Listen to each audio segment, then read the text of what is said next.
Shalom. Saudara-saudari yang kekasih dalam nama Tuhan Yesus Kristus, perkenankanlah kami para pelayan jemaat menyampaikan selamat datang dan selamat beribadah buat kita semua. Pada minggu ke-15 setelah Trinitatis hari ini dengan tema minggu, Yesus menjadikan segala-galanya baik. Marilah kita satukan hati dan jiwa kita memasuki ibadah penyembahan kepada Tuhan. Kita saat teduh.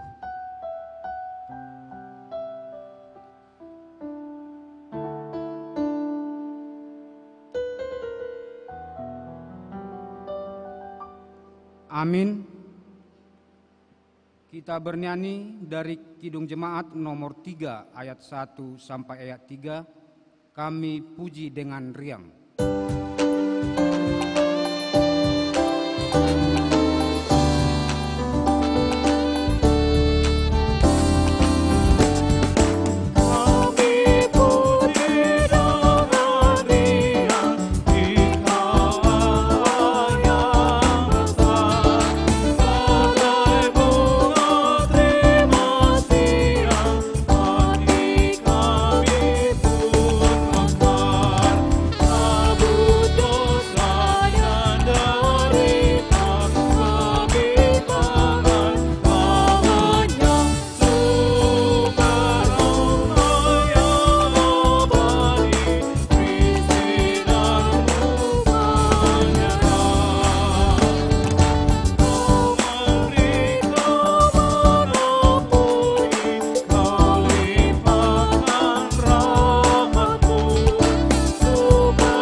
Di dalam nama Allah Bapa dan anaknya Tuhan Yesus Kristus dan Roh Kudus, Khalid langit dan bumi. Amin. Siapa gerangan ada padaku di surga selain Engkau? Selain Engkau tidak ada yang kuingini di bumi. Sekalipun dagingku dan hatiku habis lenyap, gunung batuku dan bagianku tetaplah Allah selama-lamanya. Haleluya.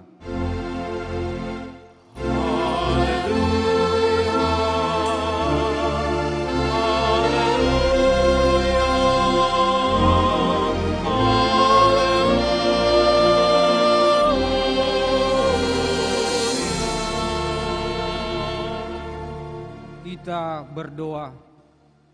Ya Tuhan Allah, Bapa kami yang di surga, curahkanlah Roh-Mu ke dalam hati kami, agar Engkaulah yang menetap di dalam hati kami. Singkapkanlah mata batin kami untuk melihat dan menyusuri kasih dan kebenaran-Mu, seperti yang telah dinyatakan oleh Yesus Kristus Tuhan kami. Topanglah kami pada masa pencobaan, agar kami tidak terjerumus ke dalam jurang keputusasaan. Tuntunlah kami untuk melangkah di jalan terang-Mu yang abadi, sampai kami akhirnya Engkau bawa ke dalam kerajaan-Mu yang kekal. Demi Yesus Kristus Tuhan dan Juru Selamat kami. Amin.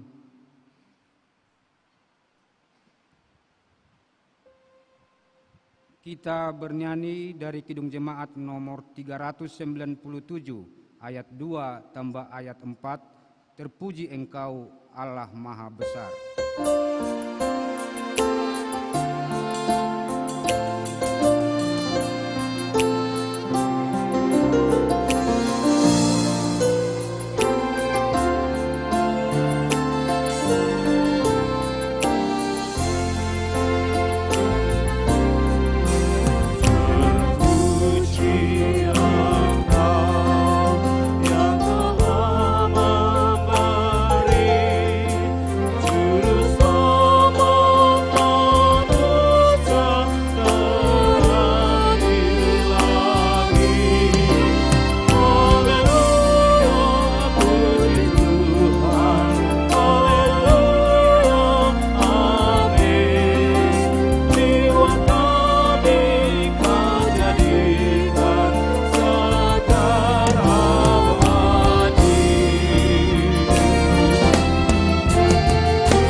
Marilah kita mendengar firman Tuhan sebagai pendahuluan khotbah pada minggu ke-15 setelah Trinitatis hari ini yang tertulis dalam Mazmur 125 ayat 1 sampai ayat 5. Seperti biasa kita membacanya secara bergantian dan pada ayat yang kelima kita sama-sama membacanya. Demikian firman Tuhan. Nyanyian ziarah. Orang-orang yang percaya kepada Tuhan adalah seperti gunung Sion yang tidak tergoyangkan, yang tetap untuk selama-lamanya. Yerusalem, gunung-gunung sekelilingnya, demikianlah Tuhan sekeliling umatnya, dari sekarang sampai selama-lamanya. Tongkat kerajaan orang fasik tidak akan tinggal tetap di atas tanah yang diundikan kepada orang-orang benar, supaya orang-orang benar tidak mengulurkan tangannya kepada kejahatan. Lakukanlah kebaikan, ya Tuhan, kepada orang-orang baik dan kepada orang-orang yang tulus hati. Sama-sama kita membaca 5. Tetapi orang-orang yang menyimpang ke jalan yang berbelit-belit, kiranya Tuhan mengenyahkan mereka bersama-sama orang-orang yang melakukan kejahatan. Damai sejahtera atas Israel. Demikian firman Tuhan. Berbahagialah setiap orang yang mendengar firman Allah, yang menghayati serta mengamalkannya. Amin. Kita bernyanyi dari Kidung Jemaat nomor 37A ayat 1 sampai 2, Batu Karang yang Teguh.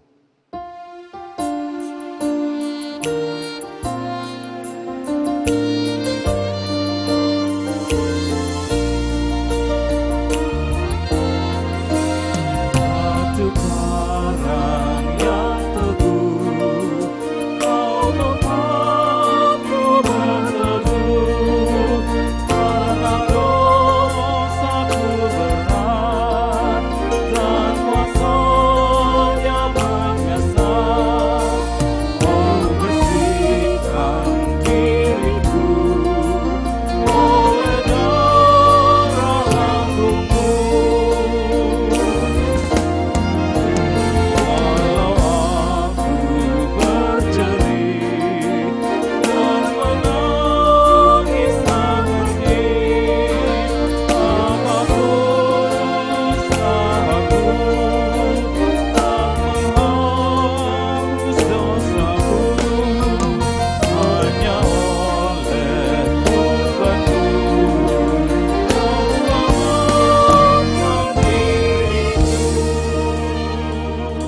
Saudara-saudari yang terkasih dalam nama Tuhan Yesus Kristus, dalam perjalanan hidup kita, tentu kita tidak luput dari berbagai kesalahan dan dosa terhadap saudara-saudara kita, terlebih kepada Tuhan.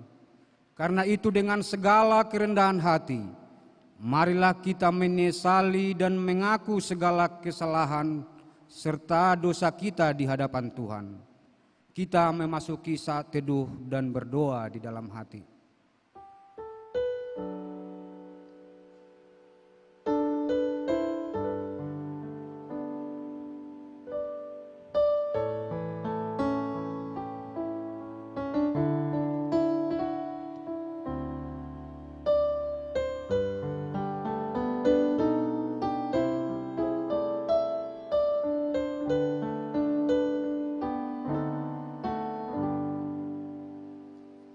Kita berdoa.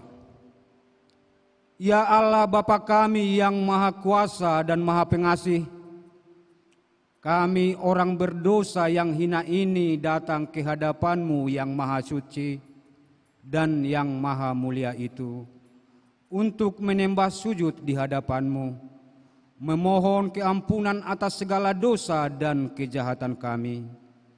Karena tiadalah kebenaran di dalam diri kami, dan kami senantiasa menyimpang dari jalan-Mu serta melanggar hukum-Mu. Kami tidak memuliakan nama-Mu dari segenap jiwa dan raga kami, dan saudara-saudara kami tidak kami kasihi seperti diri kami sendiri.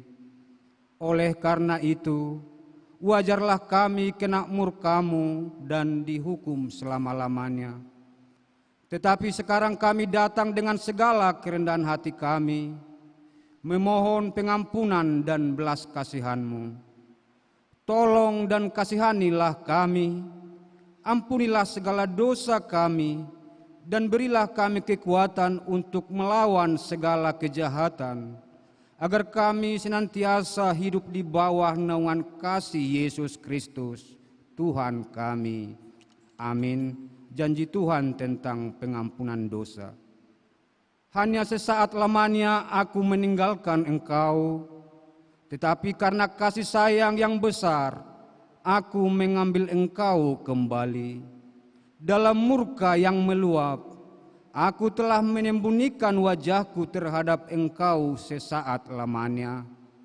Tetapi dalam kasih setia abadi, aku telah mengasihi Engkau. Firman Tuhan penebus-Mu. Segala kemuliaan bagi Allah di tempat yang maha tinggi.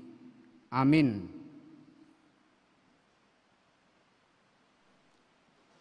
Kita bernyanyi dari Kidung Jemaat nomor 436 ayat 1 sampai 2. Lawanlah godaan.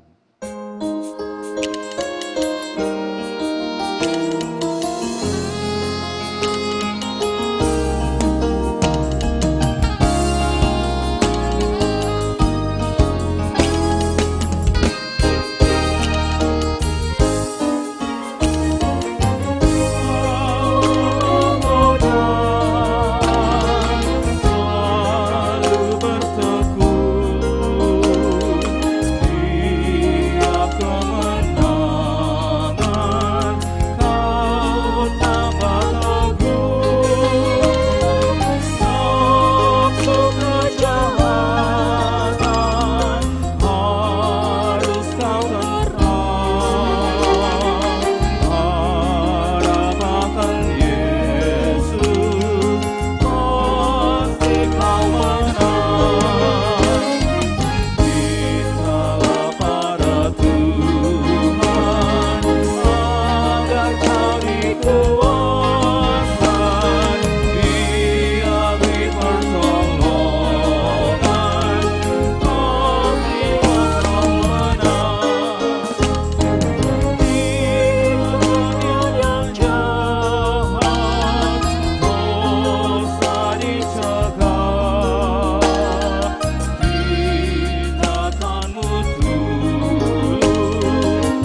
Marilah kita mendengar firman Tuhan sebagai petunjuk hidup baru tertulis dalam Roma 8 ayat 13. Demikian firman Tuhan. Sebab jika kamu hidup menurut daging, kamu akan mati. Tetapi jika oleh Roh kamu mematikan perbuatan-perbuatan tubuhmu, kamu akan hidup. Demikian firman Tuhan. Marilah kita sama-sama memohon kekuatan dari Tuhan. Ya Allah Bapa kami, berilah kami kekuatan untuk melakukan yang sesuai dengan firman-Mu. Amin. Kita bernyanyi dari Kidung Jemaat nomor 242, ayat 1 sampai ayat 2. Muliakan Tuhan.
Marilah kita bersaksi mengikrarkan pengakuan iman kita bersama jemaat pada segala abad di seluruh dunia.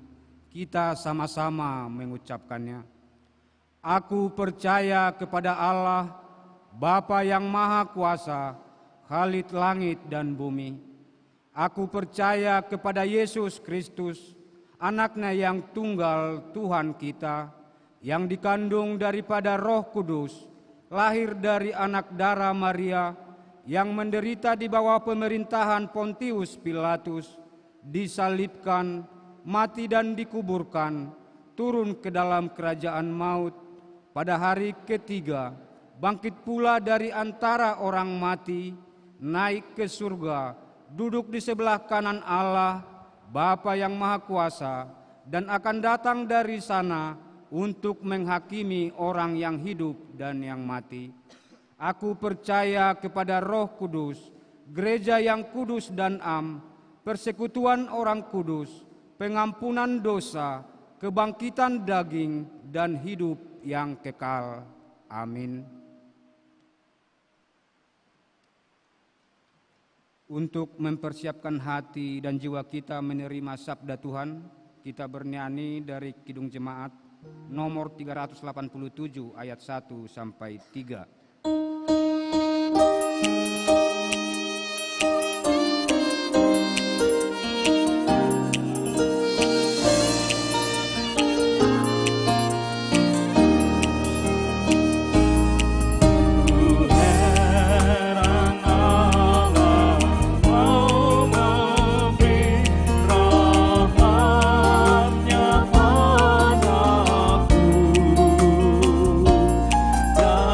We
Damai sejahtera Allah yang melampaui segala akal pikiran manusia, itulah kiranya yang memelihara hati dan pikiranmu di dalam Kristus Yesus Tuhan kita.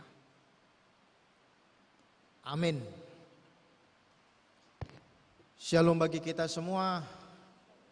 Bapak, Ibu, dan Saudara yang terkasih, firman Tuhan menyapa kita di minggu ke-15 setelah Trinitatis ini, Markus pasal 7, ayatnya yang ke-24 hingga ayatnya yang ke-37 kami akan bacakan untuk kita semua.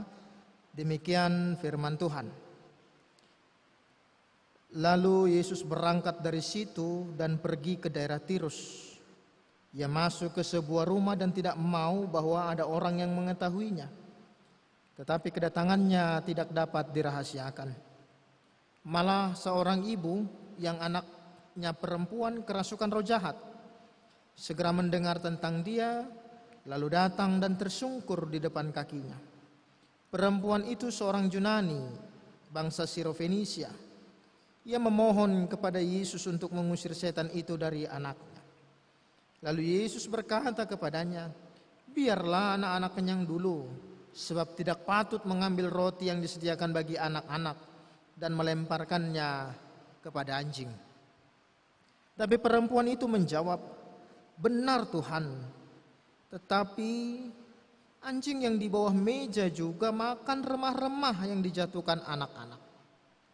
Maka kata Yesus kepada perempuan itu, "Karena kata-katamu itu, pergilah sekarang, sebab setan itu sudah keluar dari anak." Perempuan itu pulang ke rumahnya, lalu didapatinya anak itu berbaring di tempat tidur, sedang setan itu sudah keluar.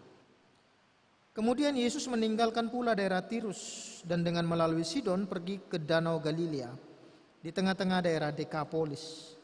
Di situ orang membawa kepadanya seorang yang tuli dan yang gagap dan memohon kepadanya supaya ia meletakkan tangannya atas orang itu. Dan sesudah Yesus memisahkan dia dari orang banyak sehingga mereka sendirian, ia memasukkan jari-jarinya ke telinga orang itu. Lalu ia meludah dan meraba lidah orang itu. Kemudian sambil menengadah ke langit, Yesus menarik napas dan berkata kepadanya, "Efata," artinya terbukalah. Maka terbukalah telinga orang itu dan seketika itu terlepas pula lah pengikat lidahnya. Lalu ia berkata-kata dengan baik. Yesus berpesan kepada orang-orang yang ada di situ supaya jangan menceritakannya kepada siapapun juga. Tetapi makin dilarangnya mereka, makin luas mereka memberitakannya. Mereka takjub dan tercengang dan berkata, "Ia menjadikan segala-galanya baik. Yang tuli dijadikannya mendengar, yang bisu dijadikannya berkata-kata."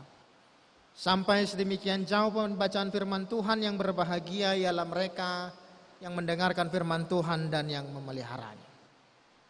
Bapak, Ibu, dan Saudara yang terkasih, kiranya kita semua dalam keadaan sehat, penuh sukacita, walaupun dalam beberapa minggu yang lalu sampai hari ini cuaca sepertinya membuat banyak orang yang agak demam, batuk, pilek, dan flu. Kiranya semua dalam keadaan sehat semua. Saya juga menyapa Bapak Ibu jemaat Tuhan yang mengikuti ibadah ini secara live, baik dalam perjalanan ataupun di rumah. Kiranya kita semua berada dalam keadaan sukacita, penuh damai sejahtera. Yang berada di luar ruangan gereja ini, samping kanan dan kiri juga yang ada di depan, shalom bagi kita semua. Bapak, Ibu, dan Saudara yang terkasih, ada sebuah keadaan sesat pikir dalam perjalanan hidup manusia. Yang pertama, menganggap bahwa segala sesuatu di dunia ini hanya dapat diukur dari apa yang hitam dan apa yang putih. Semua hanya diukur menurut perbedaan dan pemisahan. Ada, kalau dia pemikir, maka dianggap pemikir ini tidak bisa humoris. Kalau dia orangnya seriusan, maka dianggap ini orangnya seperti nggak bisa diajak bercanda ini. Kalau dianggap ini pandai berhitung, maka ini pasti dalam menganalisa sepertinya kurang. Sesat pikir yang kedua juga adalah pengelompokan yang dilakukan oleh manusia. Dianggap bahwa orang-orang yang memiliki satu ide adalah kawannya, tapi orang yang tidak satu ide lawannya. Dan yang ketiga ialah argumentum ad hominem, atau argumentasi yang menyerang pribadi seseorang akibat tidak punya lagi kemampuan untuk berargumentasi, tidak punya kemampuan untuk mengeluarkan ide, akhirnya dia menyerang privasi atau kepribadian seseorang. Jadi Bapak Ibu dan Saudara, kalau masih ada yang demikian dalam cara berpikir kita, maka pengajaran filsafat menyebutkan itu adalah sesuatu yang sesat pikir. Karena kita semua diciptakan Tuhan secara istimewa. Bapak Ibu dan Saudara boleh melihat dalam kisah penciptaan, ketika Allah menciptakan langit dan bumi dengan segala isinya selama 6 hari. Pada hari yang pertama Allah melihat ciptaannya itu baik. Sampai hari yang kelima Allah melihat bahwa ciptaannya itu baik. Tapi ketika Allah menciptakan manusia, dia berkata bahwa ciptaannya itu sungguh amat baik. Jadi kepada hari yang pertama sampai hari yang kelima, Allah tidak menyebutkan top meot atau sungguh amat baik. Justru Allah menyebutkannya pada hari yang ke-6 ketika Allah telah menciptakan manusia. Setelah Allah menciptakan manusia, dia melihat ciptaannya itu dan dikatakannya sungguh amat baik. Sehingga apa yang diciptakan Allah, apa yang dilakukan Allah, semuanya adalah untuk kebaikan ciptaannya. Demikian pun kedatangan Yesus ke tengah-tengah dunia ini, ia juga datang untuk menjadikan segala-galanya baik. Termasuk perjalanannya ke Tirus, ke Sidon dan ke Galilea juga adalah untuk membuat segala-galanya baik. Sehingga Bapak Ibu dan Saudara yang terkasih, ketika kita melihat teks ini, saya mau mengajak kita melihat teks ini dari cara yang lama.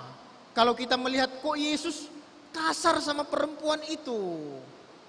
Ini dunia sudah emansipasi perempuan.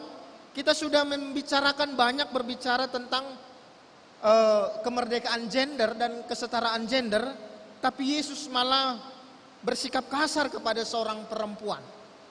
Kalau kita perhatikan, daerah Tirus dan Sidon itu merupakan daerah di luar Israel. Bapak Ibu dan Saudara, sesat pikir yang saya sebutkan di awal itu sudah pernah terjadi dalam dunia Timur Tengah. Bahwa orang di luar Israel disebut orang kafir, atau dalam teks ini disebut sebagai anjing. Dan perempuan itu berasal dari Yunani.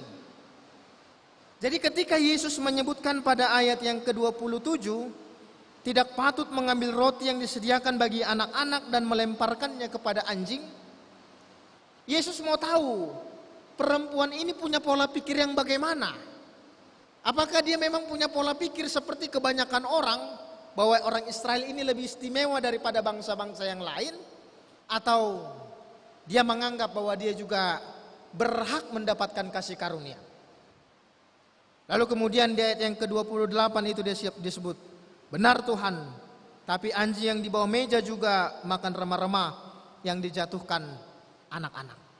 Perempuan itu mau bilang, Tuhan, aku juga layak loh untuk mendapatkan kasih karunia-Mu. Jadi Bapak Ibu dan Saudara, kalau ada yang melihat teks ini seolah Tuhan Yesus kasar sama perempuan itu, tidak. Tapi Yesus mau lihat apakah dikotomi pemikiran antara superioritas Israel dengan bangsa-bangsa lain ada dalam pikirannya atau tidak. Yang kedua, kalau memang Yesus mau kasar dengan perempuan itu, harusnya Yesus tidak mampir di Tirus. Karena daerah Tirus itu memang daerah luar Israel. Dan kalau Yesus mau ke Galilea, harusnya nggak perlu lewat Tirus pun bisa. Tapi karena ada sesuatu yang harus dikerjakan di daerah Tirus, akhirnya Yesus melewati Tirus dan Yesus melakukan sesuatu bagi perempuan itu. Yang berikut, Tuhan Yesus juga menyembuhkan seorang yang tuli dan gagap atau bisu. Yesus membawa mereka dari keramaian karena Yesus tidak mau mempermalukan orang yang disingkirkan. Dan Yesus tidak mau memegah-megahkan dirinya. Yesus tidak mau memperkenalkan kesiapaannya bagi banyak orang dengan cara yang ya katakanlah dulu dengan memviralkan kepiawaian atau kebolehannya atau mukjizatnya. Tapi Yesus membawa orang itu ke tempat yang sepi. Di sana Yesus menjamah telinga orang yang tuli itu, dan Yesus menjamah lidahnya, dan akhirnya orang itu sembuh. Lalu apakah Yesus bilang, beritakan ya supaya makin banyak orang tahu? Tidak. Yesus juga tidak mau supaya banyak orang tahu. Akhirnya Yesus katakan, jangan kasih tahu siapa-siapa. Tapi akhirnya karena mereka baru saja bisa mendengar, karena mereka baru saja bisa berbicara, akhirnya dia nggak sabar untuk menceritakan apa yang terjadi pada dirinya. Lalu akhirnya dia memberitakan apa yang dialaminya, sehingga semakin tersiarlah berita tentang Yesus. Semakin tersiar berita tentang Yesus, semakin sempit ruang bagi Yesus untuk memberitakan Injil Kerajaan Sorga. Bapak, Ibu, dan Saudara yang terkasih, firman ini menyapa kita dalam 3 hal. Yang pertama, bahwa kasih karunia Allah melampaui batas. Dalam teks ini kita melihat bagaimana kasih karunia Allah itu melampaui batas suku bangsa dan agama.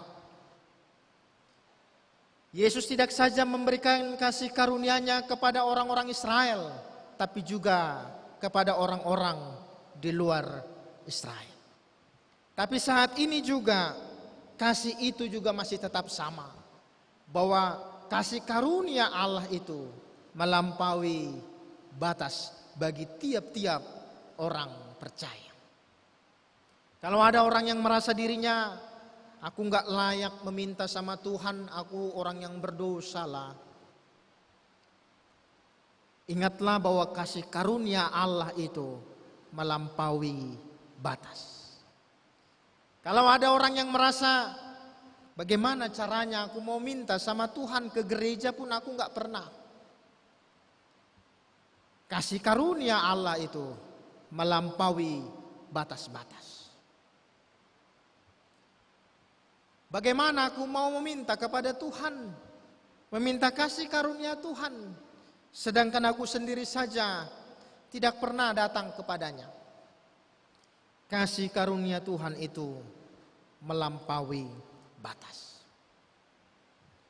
Bapak, Ibu, dan Saudara yang terkasih, berita sukacita yang pertama ialah siapapun engkau, apapun latar belakangmu, bagaimanapun masa lalumu, kasih karunia Allah sejak dahulu kala, saat ini dan sampai selama-lamanya tidak pernah berubah.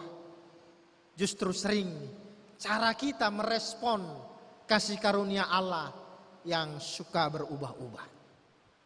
Kadang ketika mau sidang ujian, Baru, Tuhan, aku berdoa bermohon kepadamu, buatlah pengujiku itu baik. Jangan galak-galak kali lah Tuhan. Kalau galak bolehlah, tapi kalau galak kali jangan. Kalau aku lulus cum laude, aku janji akan bla bla bla bla bla bla. Kemudian Tuhan turuti. Setelah Tuhan turuti, baru dia bilang, Tuhan, kemarin kan aku yang mau sidang itu 4 hari sebelum sidang aku begadang aku. Semalam suntuk ku pelajari ulang itu skripsiku.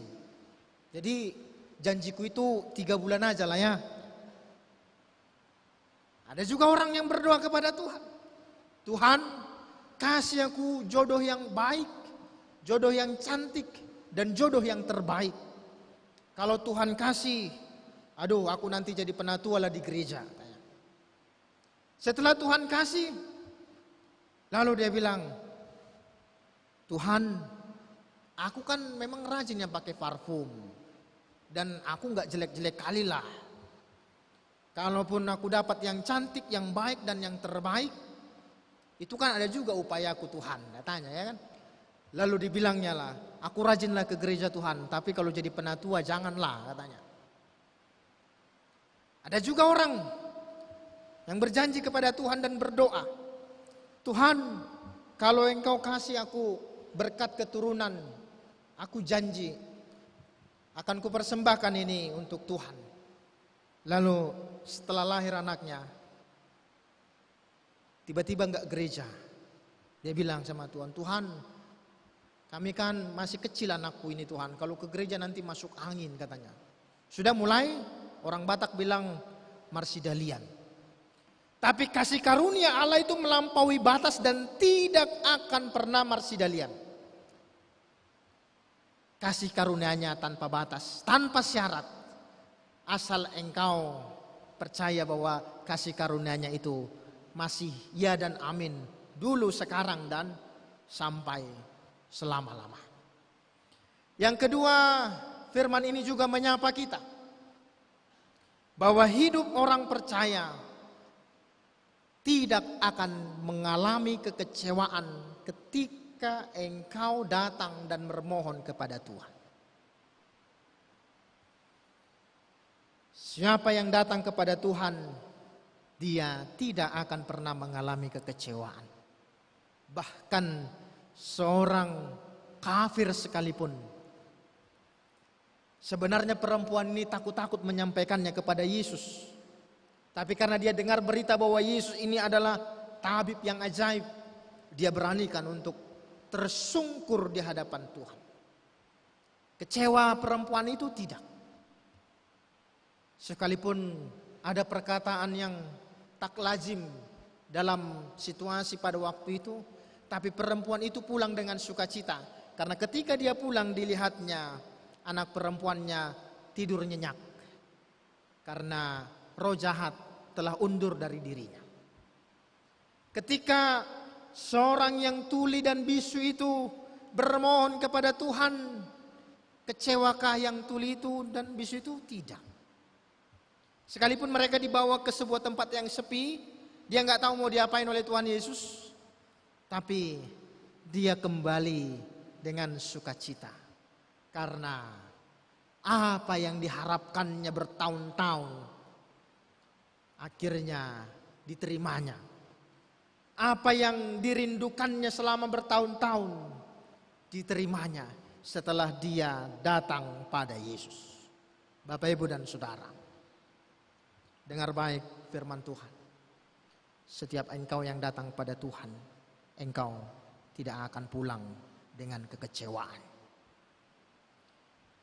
Engkau yang datang kepada Tuhan, engkau yang berseru dengan segala sorak, segala teriakan hatimu, engkau tidak akan pulang dengan kekecewaan.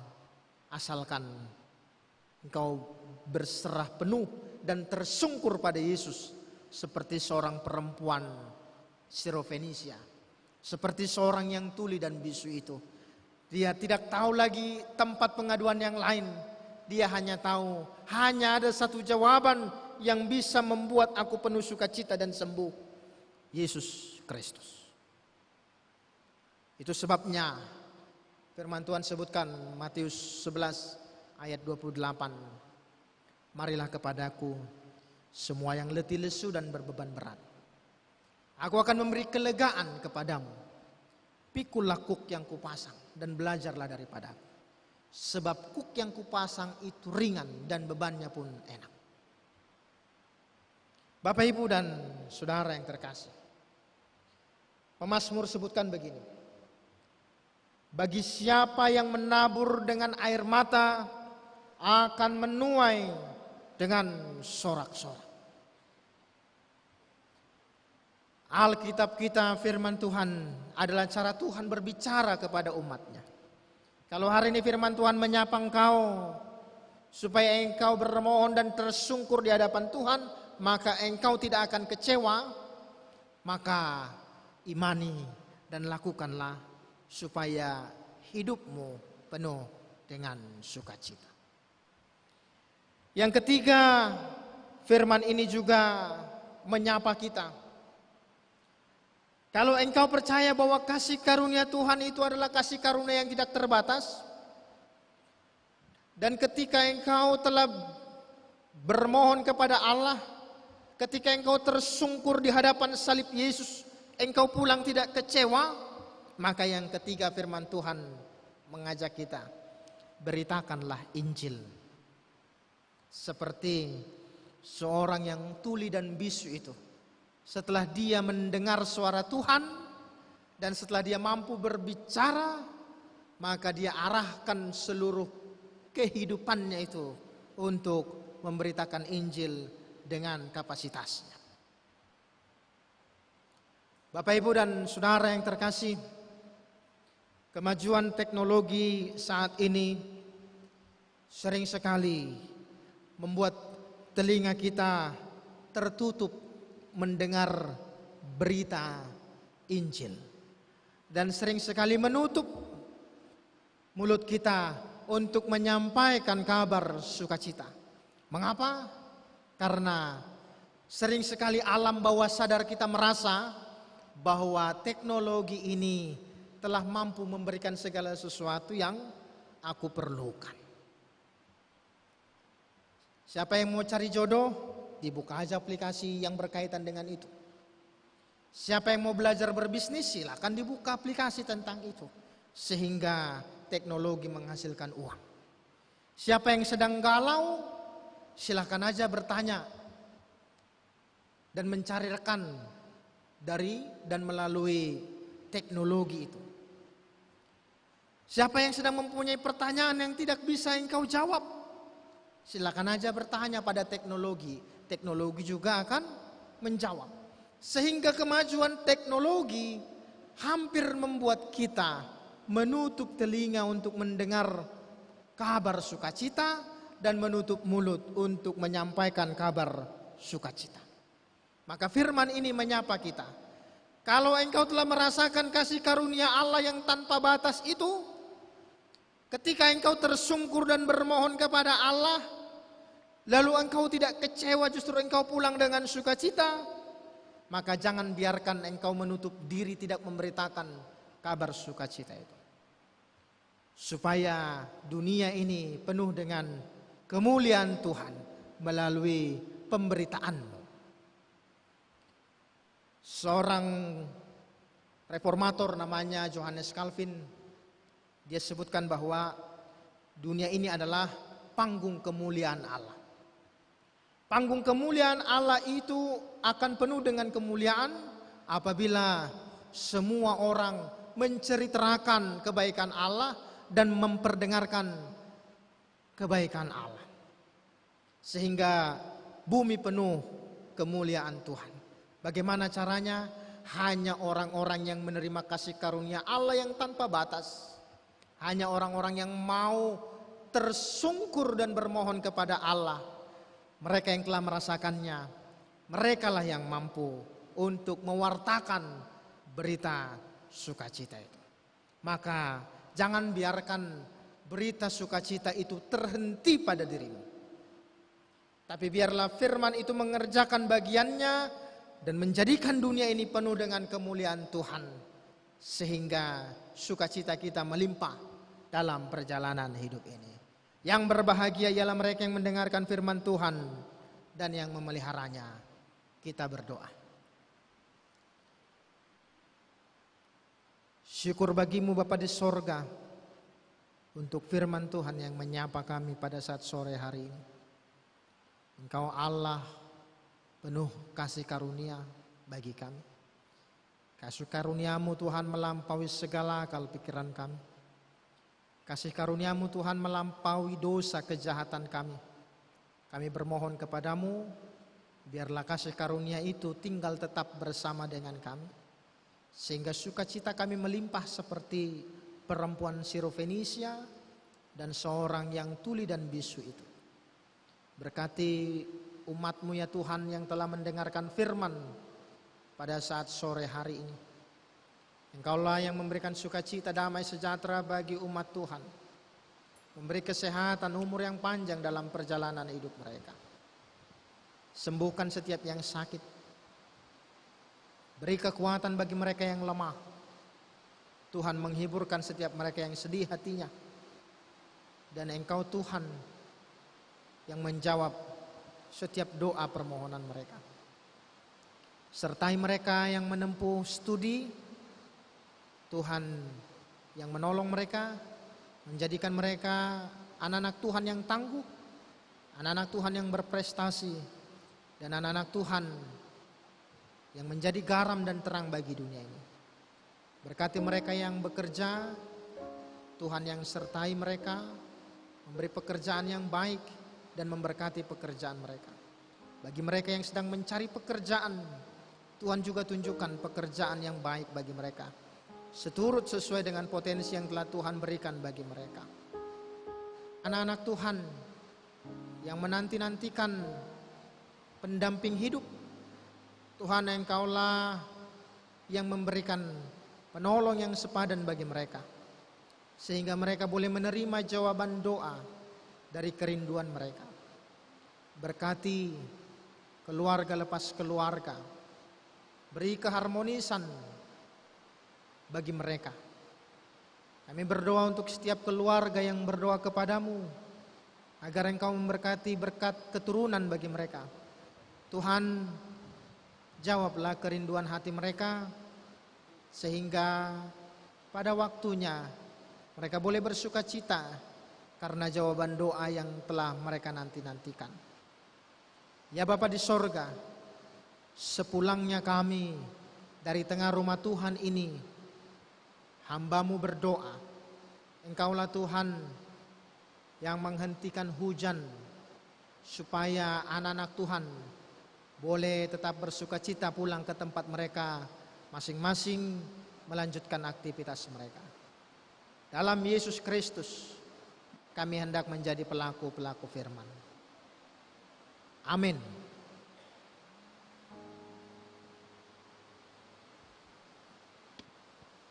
Kita bernyanyi. Hari-hari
Kita akan memberikan persembahan kita kepada Tuhan, firman Tuhan yang mendasarinya 2 Korintus pasal 9 ayat yang ke-7. Hendaklah masing-masing memberikan menurut kerelaan hatinya, jangan dengan sedih hati atau karena paksaan, sebab Allah mengasihi orang yang memberi dengan sukacita. Sampai sedemikian jauh pembacaan firman Tuhan, kita berikan persembahan kita dengan sukacita.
yang terkasih, mari kita sama-sama bangkit.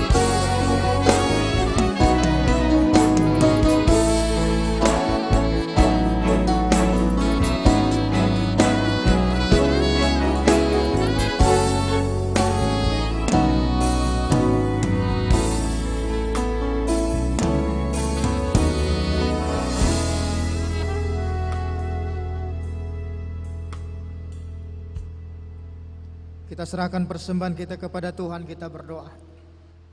Ya Allah Bapa kami yang di sorga, kami mengaku dengan setulus hati, Engkaulah sumber segala berkat dan karunia.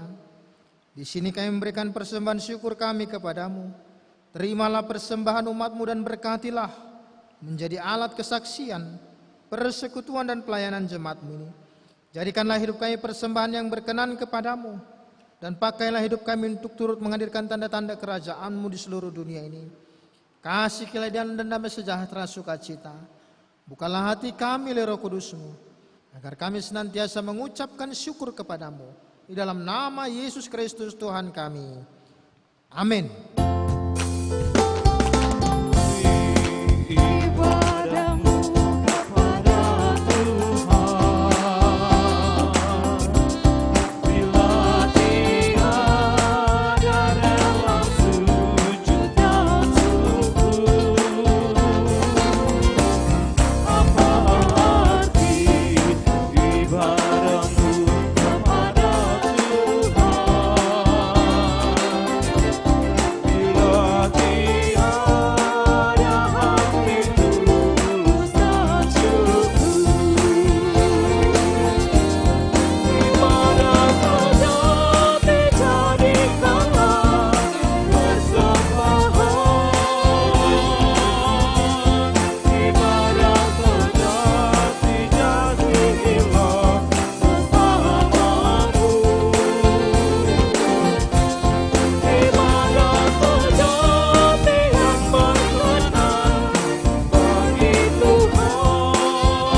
Bapa kami yang di sorga, dikuduskanlah namamu, datanglah kerajaanmu, jadilah kehendakmu di bumi seperti di sorga. Berikanlah kami pada hari ini makanan kami yang secukupnya, dan ampunilah kami akan kesalahan kami, seperti kami juga mengampuni orang yang bersalah kepada kami. Dan janganlah membawa kami ke dalam pencobaan, tetapi lepaskanlah kami dari yang jahat. Karena Kau yang punya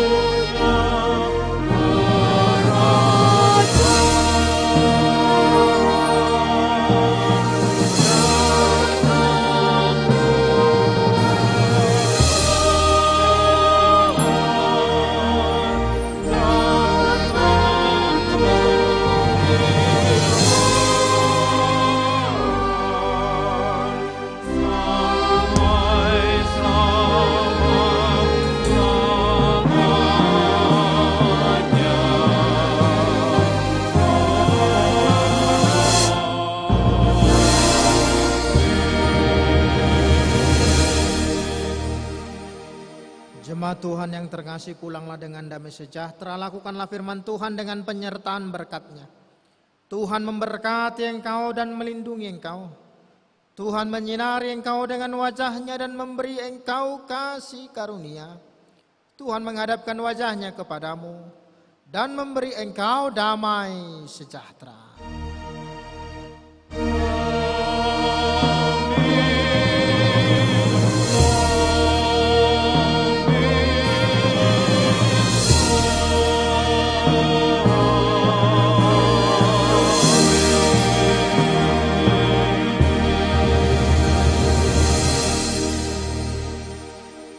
Shalom bagi kita semua.